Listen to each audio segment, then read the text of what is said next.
എല്ലാവർക്കും എൻ്റെ ഹൃദയം നിറഞ്ഞ സ്വാതന്ത്ര്യദിന ആശംസകൾ.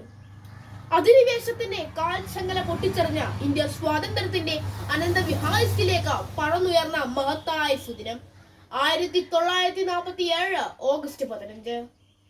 വിദേശ ശക്തികളുടെ കരങ്ങളിൽ ശ്വാസം മുട്ടിക്കഴിഞ്ഞ ഭാരതം സ്വാതന്ത്ര്യത്തിന്റെ അമൃത് നുകർന്ന മഹത്തായ സുദിനം. ഓഗസ്റ്റ് 15 ഇന്ത്യക്കാരുടെ പുനർജന്മത്തിന്റെ ദിനമാണ്. ആ ദിനം ഓർക്കുകയും ആഘോഷിക്കുകയും ചെയ്യുന്നതിലൂടെ നാം ഇന്ത്യയോടുള്ള കൂറും സ്നേഹവുമാണ് പ്രകടമാക്കുന്നത്.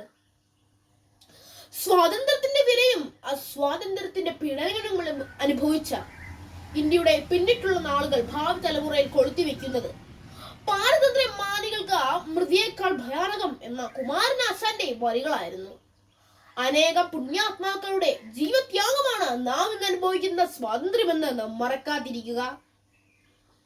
രാഷ്ട്രപിതാവായ മഹാത്മാഗാന്ധി, നേതാജിയായ സുഭാഷ് ചന്ദ്രബോസ്, ജവഹർലാൽ നെഹ്റു ഇവരുടെ എല്ലാം ഓർമ്മകൾക്ക് മുന്നിൽ നമുക്ക് പ്രണാമം അർപ്പിക്കാം.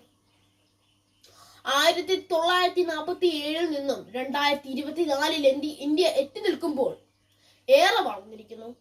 ശാസ്ത്ര സാങ്കേതിക മേഖലകൾ, വിദ്യാഭ്യാസം, പ്രതിരോധം എന്നിവയിലെല്ലാം ഇന്ത്യ മുന്നേറുന്നു.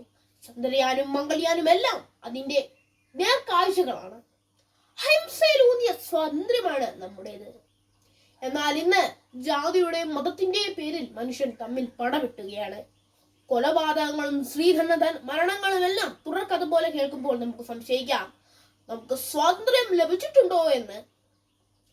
ഇന്ന് 78ാം സ്വാതന്ത്ര്യം ആഘോഷിക്കുന്ന ഈ വേളയിൽ നമുക്ക് ആഘോഷിക്കാം, സന്തോഷിക്കാം.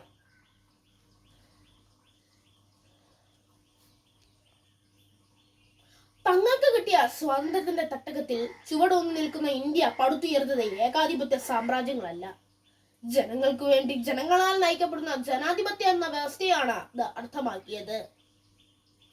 ഇന്ത്യയോടുള്ള അഭിമാനം വാക്കുകളിൽ നിന്ന് പ്രവൃത്തികളിലേക്ക് മാറണം.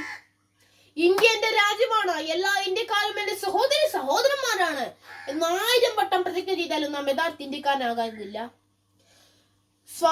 ദേശീയഗാനം ആലപിക്കുമ്പോഴും ദേശപതാക ഉയർത്തുമ്പോഴും വന്ദേ മാതരത്തിൽ മുഴുകുമ്പോഴും അവയെല്ലാം നമ്മുടെ ഈ ഭാരതത്തിന് വേണ്ടി പ്രവർത്തിക്കുവാനുള്ള മന്ത്രധ്വനികളാണ്.